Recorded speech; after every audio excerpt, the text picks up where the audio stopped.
Hello everyone. So as you can see, I'm not coming to you live from the BBC today. Unfortunately, President Trump has decided to schedule a very last minute press conference, which has taken place of my interview. So clearly they didn't get the memo that pink is the new orange, but there we go. So scheduled for next week, and me and Harriet are going to be having a chat today instead. He gets in the way of everything. He does indeed, I know. So also, as you can see, I'm not dressed for camera, as we only found out a few hours ago. However, it doesn't matter, and we can hold just as good a discussion as the BBC can. So thought we'd still take the opportunity to catch up and tell you guys some incredible things about the Corporate Kindness Initiative. So just as a starter then, shall we dive into what started the initiative and the core values that push that change? Yeah, so I guess it all starts with KVA really. So I set up the company in 2013, and the reason the company was born actually was because I'd spent many years freelancing for lots of different shapes and size agencies, and I found that there was a real issue and a disconnect with the culture internally.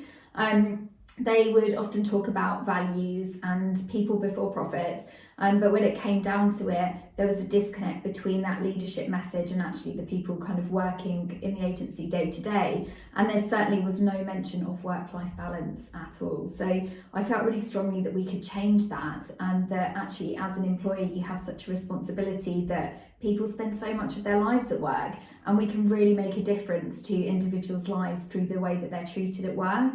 So KVA was born, and from that we've been on a mission for people before profits, and also to change lives. So both the businesses that we add value to, but also the people that we employ. And from there came Corporate Kindness. And we're on a mission now to bring together a community of like-minded individuals, inspirational leaders, and like-minded businesses who have real kind of kindness values at the heart and core of their mission and what they're trying to achieve in business. And it's been brilliant, hasn't it, so far, since we sort of founded the launch of it earlier this year. We've seen some amazing brands come on board and really shine the light on the work they're doing. And something I found is you all too often get those large corporate companies who, for good PR, say they care about their employees and they care about kindness, but they don't live and breathe it.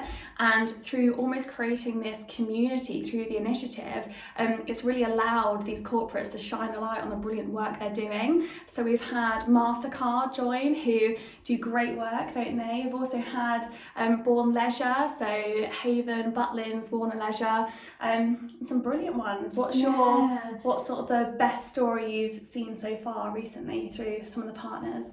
I think MasterCard have a great social sustainability programme. You can read more about it actually, corporatekindness.com, by clicking on the MasterCard logo. But they do a lot to give back to the community. We had a fantastic interview through our YouTube series Talking Kind with the general manager of the Berkeley London, and that was great hearing about, through coronavirus and lockdown, how they were able to actually give back to the local communities. Their blue light scheme, wasn't it? Yeah, it was really cool. Great to hear. And then more recently, Daiichi Sankyo, we've been working with their UK team. So their MD of the UK, who's Manuel Ryberg, an absolute fantastic visionary who's committed to take a pharmaceutical company and actually kind of encourage collaboration with the NHS, and to actually develop a strong and healthy relationship to add support for the NHS, which from a pharma company is absolutely fantastic to see. So we're really excited to be working with like-minded businesses. Definitely, and it's just being brave enough, isn't it, to live and breathe those values on a day-to-day basis and not conform to society and what the traditional version of a leader or a corporate company should be, and actually standing up and demonstrating that you can have a great impact and make a true difference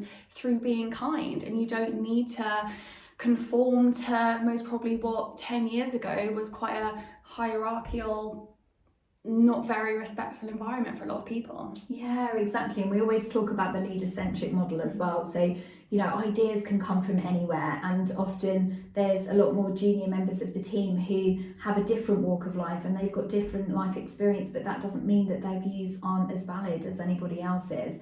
And I think vulnerability in business business is a key kind of topic as well at the moment. So, you know, kindness in business we know is often kind of perceived as a weakness. I was told many moons ago by a previous director that I would never be successful in business because I'm too kind. Yes, exactly. But yeah, I mean, we need to break down those barriers, and I think, you know, as a leader, you can kind of break the mold, and you can inspire people by showing your true self and by being vulnerable. We're all people. You know, yesterday I was able to talk to the company about, I was actually quite nervous about being on live TV, and that's fine as well. You know, even the most established news presenters get nervous before they go on air as well. So it's just kind of being authentic, I think, and leading with authentic values.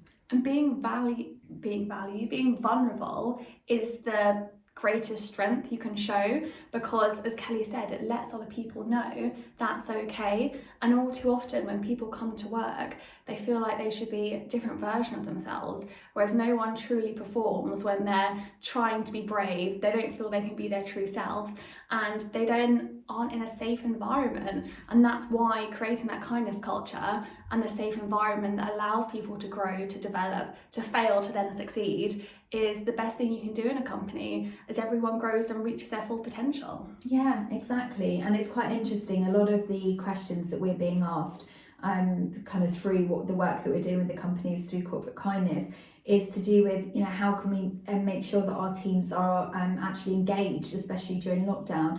And I think for KVA we've always had flexible working, so for us actually then experiencing lockdown and working remotely, it didn't have too much of an impact. However, for a lot of businesses out there, this is the first time that their employees are all working remotely, and that culture can take a real hit. We don't realise how much we thrive on day-to-day interaction and the energy of being around people, and you just can't get that same energy when you're dialing in through a Zoom call. You really can't. Makes a huge difference. I feel like we could talk about this for absolute hours, but we are hopefully, well, Kelly is going to be on the BBC next week, fingers crossed, as long as Trump doesn't get in the way again. But in the meantime, check out our YouTube channel, Talking Kind, where we're speaking to some incredible, inspirational leaders about the great work they're doing. And we're also going to bring some webinars through with some tips and things that you can help internally to really improve that culture. But we will be in touch and keep sharing the brilliant message. And do reach out if you're a company who kind of relates to the content that we're putting out and would like to join us on our mission to make the workplace a kinder place, then do please get in touch, and we would love to work with you through corporate kindness. Happy Friday all, have a great day. Happy Friday.